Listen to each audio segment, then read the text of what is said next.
roommates, something which has become more and more necessary over the last few years given the current state of the economy. Yay! And with that, you really need to start considering who you're going to be considering as your next roommate. But while you might want to pass up on some of the less desirable options and just go with a friend, or worse yet, a random stranger, I would like to present to you the idea of something a bit closer to your Steam wishlist. Horror characters aren't something you traditionally consider hospitable, sure, but I don't think you have the room to be picky nowadays. And besides, not every character that comes from a horror game would make for an awful roommate. That's pretty mean and judgmental of you. As a matter of fact, here are 8 different characters that I think you should consider the next time you're kicked out of the house and start living the American dream of a rental or apartment and be forced to live with other humans. Ugh. Before we start though, just a quick rule to keep in mind for each of these characters. We'll be going in with the assumption that you are at the very minimum a mildly positive acquaintance with the character. Now that might make you immediately think that almost any character can be a good roommate, to which I should direct you to the soon-to-be-made accompanying video, 8 indie horror characters that would be such awful roommates you'd wish they'd just kill you. That's not a joke, by the way, expect that one in January. But also, just because they explicitly are content with you living, doesn't inherently mean that they'd be a good roommate. I mean, half the bad roommates you might have lived with probably weren't trying to murder you, and still sucked. So I have 8 different people, and possibly non-people, that you should seriously consider if you're running a bit low on rent. Starting with number 8, Brother Garcia from Faith. Genuinely, who wouldn't want a badass gun priest living with them? Sure, there's a little bad in that from the looks of it, they bring their work home, if Michael is anything to take note of, but there are some perks that would definitely sweeten the deal. First of all, free home security. You have a badass priest with a gun, who also knows how to fight demons, meaning you're not only safe from burglars and package thieves, but also demons and the landlord, which is pretty much a type of demon on its own. He seems to be, what, 50, 60? So if you want a kind fatherly figure or a DILF, then he seems like your man. Could probably even teach you how to replace your tires or other adulting things you were never taught. And to top it off, he doesn't even seem like one of those pick yourself up by the bootstraps and stop eating avocado toast types either. Garcia willingly lets John choose to stop demon hunting and go with Lisa if he chooses. So I don't think he'd be very forceful about his beliefs or anything, and I think they'd be understanding that not everyone is cut out for that kind of thing. The only times he'd have issues with you is if you explicitly interfered with his demon hunting. Oh yeah, and given he has a 2-story house and is still able to afford rent even after the divorce, it's safe to say he could probably pay shared rent too. So just don't open up the basement door if you hear any noises, and yeah, a pretty good pick. Oh, and here's a tip. When Christmas comes around, be sure to give him a copy of Doom Eternal. Something tells me he'd really like it. Number 7.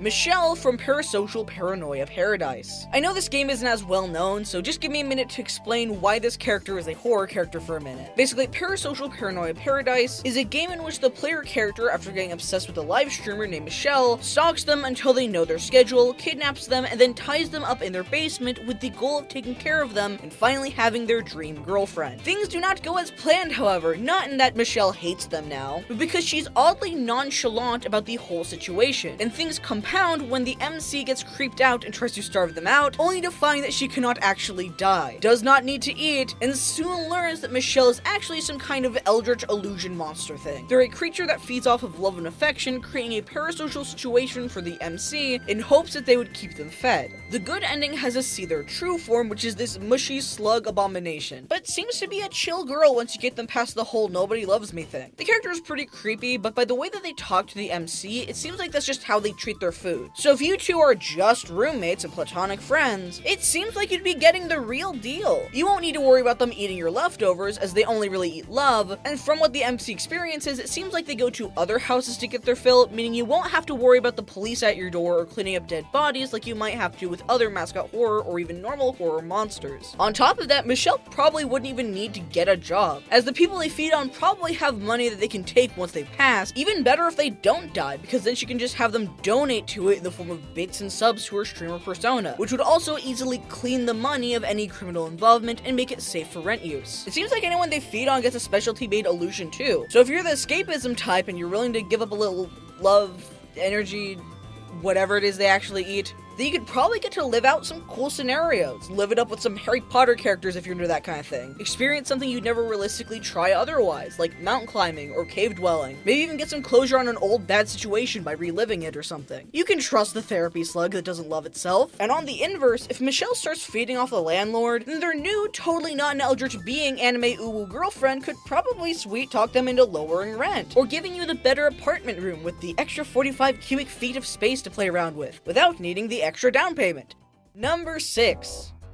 Natalie from Cooking Companions. Natalie is a pretty smart guy, all things considered, knowing plenty about wildlife and plants despite not actually having a proper education like how to read or do math. He is shown to be a rather loyal individual, having still felt extreme revulsion on the final days of the cabin, even after things become dire. Even when everyone is close to death and getting desperate, he still does not want to commit cannibalism until Kareen forces them to. And when forced to keep doing it, they are the second person to willingly leave the cabin, despite knowing the last person that left the cabin got turned into minced meat. That shows that even in the worst situations, Natalie's gonna stay loyal. If he's hesitant enough to eat your meat, eat your carcass, even when he's hours away from dying of malnutrition, you'd best bet that he'll take care of the chores if he thinks you're not feeling well. They also, in the beginning of the cabin, stay pretty respectful of the player's rules of the home, and are decently optimistic, even if not as much as Gregor. Due to the lack of reading ability and presumably math as well, he'd probably not be able to get a job, and given he's not very forthcoming about that, he'd likely make up excuses for a while, but chances are if you guys are roommates, he'd likely trust you enough to open up about it pretty early on, especially if we're assuming this isn't a cabin scenario again. Though again, it only took 5 brief talks with him over the course of a little past a week before he told us his whole sad backstory in the canonical game, so. Anyways, due to the lack of education, there's a good chance that they could try and get income via disability and unemployment, as at least in the US, illiteracy or limited education are counted as forms of disability, especially if it's to the point of being unable to work. And given that Natalie is reading books upside down, it's safe to say they can't read letters either. Some states even give what is known as an education allowance in some circumstances, which could give him money so long as he's reasonably trying to learn how to read through a program or something. Oh, and he'd likely be accepted into food stamps too, though you'd have to keep your food separate in order to comply with that, and also it would depend on if the government doesn't shut down again.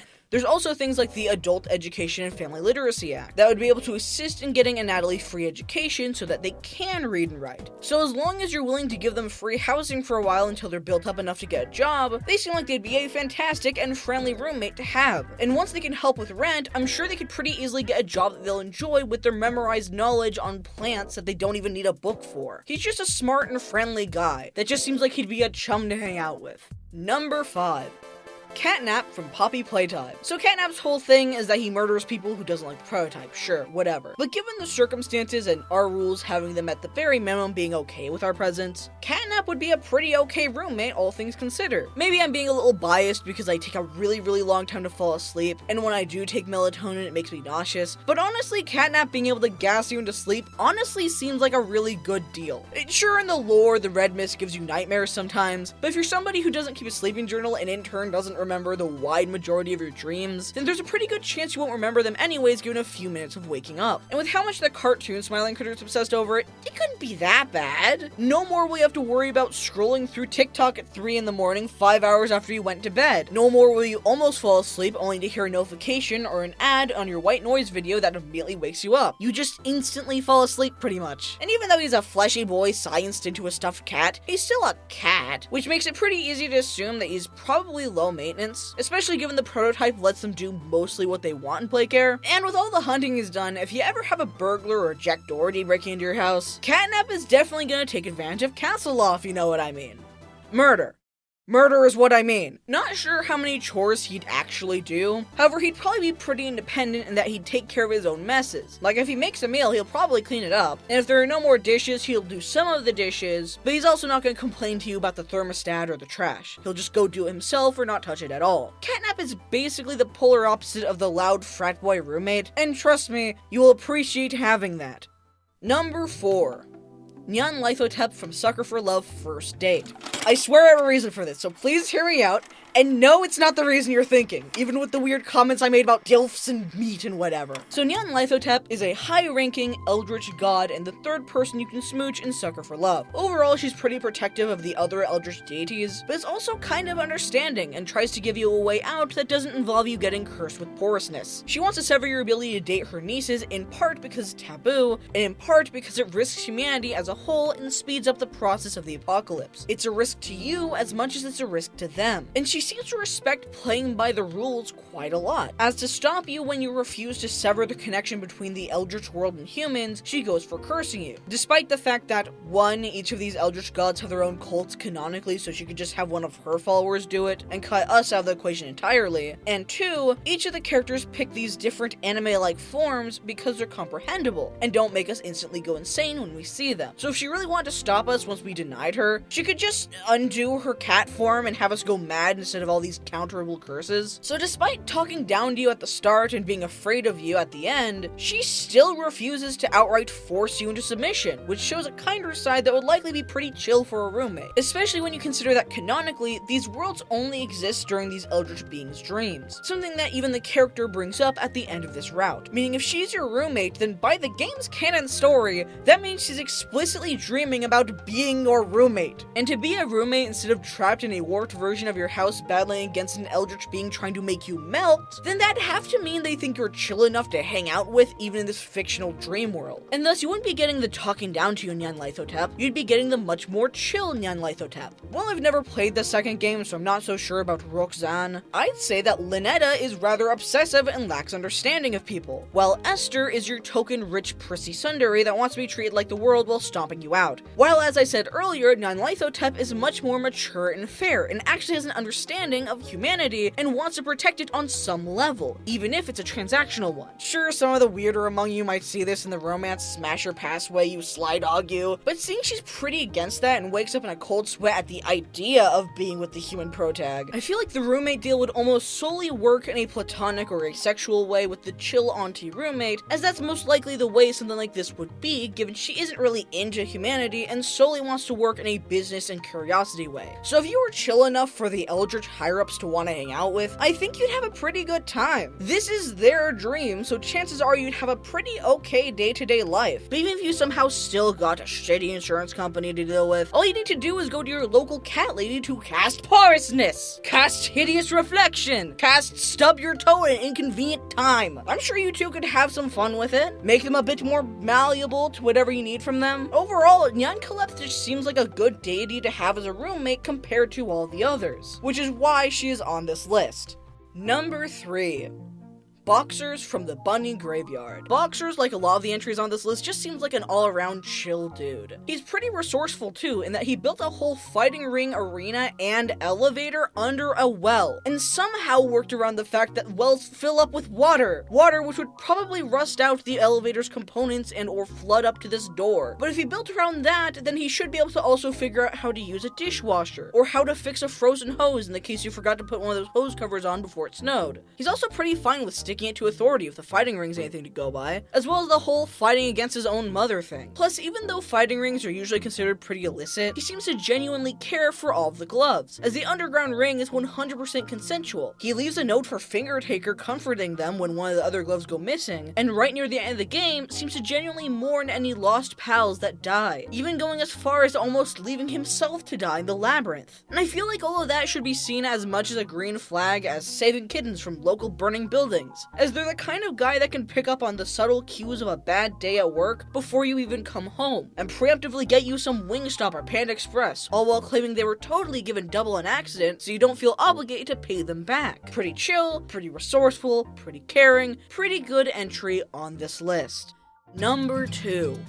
Bonnie from Bonnie's Bakery. Bonnie is relatively okay despite the whole serial killer cannibal situation. See, what you need to remember is that if you're a roommate with Bonnie, chances are you're in the clear. Although with everyone they see them as animals, which has become pretty clear with the recent spin-off game as well as hints within the actual game and DLC, Bonnie still seems to act with logic when hunting. What with the mask, only hunting at night, avoiding getting caught while investigating, avoiding police, and when not hunting, they're just a simple girl running a successful family business. So she's not insane or anything. If you are roommates with her, chances are she's not going to go after you, not just because of our rule before of how all characters at the very minimum have to see us in a positive light, but also because if she ever decided that she was done with us and makes us disappear, she'd get too involved in the disappearances, thanks to the police and socially having to act sad, and thus not be able to get more meat for her business. Though that doesn't matter too much, as if she gets to the point of being someone's roommates, chances are she trusts them to some degree, or at the very least, trusts that we won't ask why they're out so late at night when the police said nobody's allowed to. Plus, it's pretty unlikely that you'd know if you were somebody living there, given nobody canonically does until someone comes out with a no arms, no legs panda buddy. And who doesn't want free food with no moral implications until several months afterwards? It's great!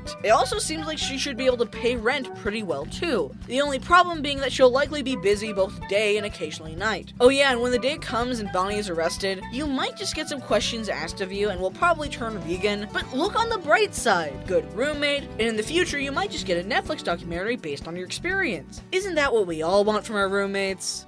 And lastly, at number 1 on this list, the Spectre from Slay the Princess. I'm sure for a lot of you, you were not expecting this to be the number 1 pick. In Slay the Princess, you play as a bird thing who is guided by a voice known as the narrator, who tells them that they must kill the princess or else the world will come to an end. You also get followed by other voices based on your choices, starting with the voice of the hero, and slowly gaining different voices as you loop and reset again and again. The princess will change based on your perspective of her, and the world will loop and compound on itself until either the princess leaves the cabin or you slay her without dying yourself. And of these routes you can get, one of them is honestly a lot more chill than you'd think. I know there's the obvious choice here of the damsel from the Smittens route, but I don't like being boring. I'd like to argue. And as such, let's talk about the Spectre. The Spectre route can only happen if you immediately kill the princess, try to leave the cabin, and then try to stab yourself to deny the narrator's eternity, the supposed gift that you were supposed to get after saving the world and killing the princess. In doing so, you wake up with Chapter 2. And despite the narrator insisting that there was no loop, that we didn't die, and that we need to go slay the princess again, we quickly find the very much still dead princess as an old heap of bones on the floor. Though we soon see that the princess has stayed as a ghost, known as the Spectre, which is where we can actually start talking about them here. Despite you having just killed them and you being their killer, they still just want to leave. They don't have a direct want for revenge and don't want to kill you outright, something which the only other 2 ghost-like princesses have, both the prisoner and damsel variants of the Grey. The Spectre just wants to hop in your body and get out the moment you both leave the cabin. The only times that she truly becomes aggressive outside of calling you a killer here or there, which you are, is if you repeatedly try to stab her as a ghost, if you try to break apart her dead skeleton, or if you try to abandon her again. Other than that, she genuinely tries to give you a choice to somewhat redeem yourself and helping her get out by letting her possess you and then parting ways. Even if you then decide to stab yourself to again deny her her freedom, regardless of if she began the route as the softer princess or the sharper princess, she seemingly instantly forgives you again, as we learn in the next chapter in The Princess and the Dragon shortly thereafter. You can ask and ask again, and they aren't even slightly mad at you, despite you not even holding up your end of the bargain and getting them out of here, and despite the fact that you are now trapped in her brain. Given you by this point willingly chose to stab her twice for little reason, and then after getting trapped in the body of the princess, your body comes over to stab you a 3rd time, she's a lot more forgiving than I feel a lot of fans give this one credit for. She forgives you for literally murdering her twice. And from that alone, that tells me that she'd probably be a bit forgiving of you accidentally eating her leftovers too.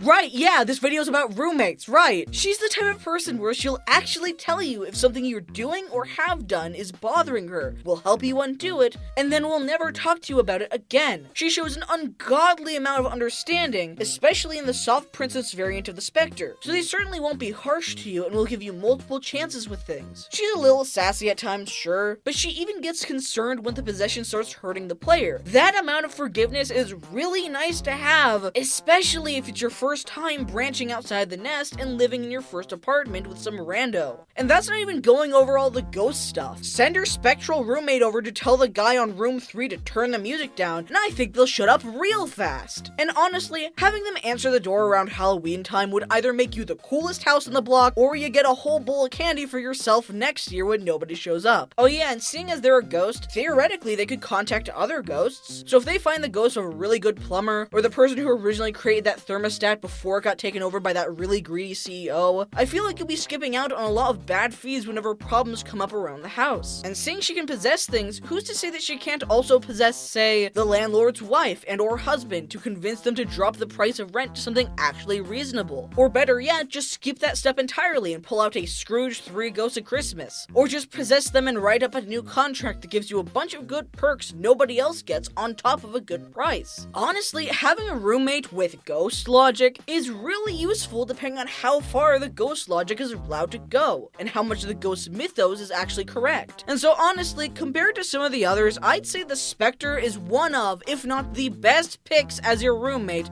on this list.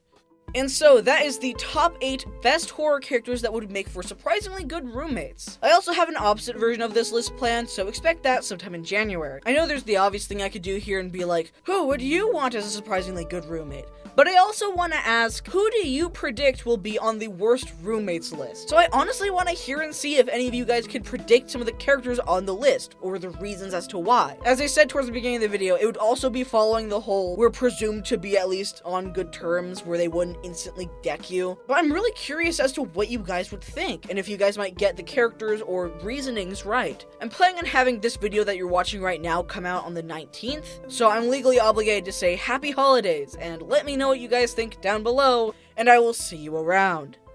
Bye!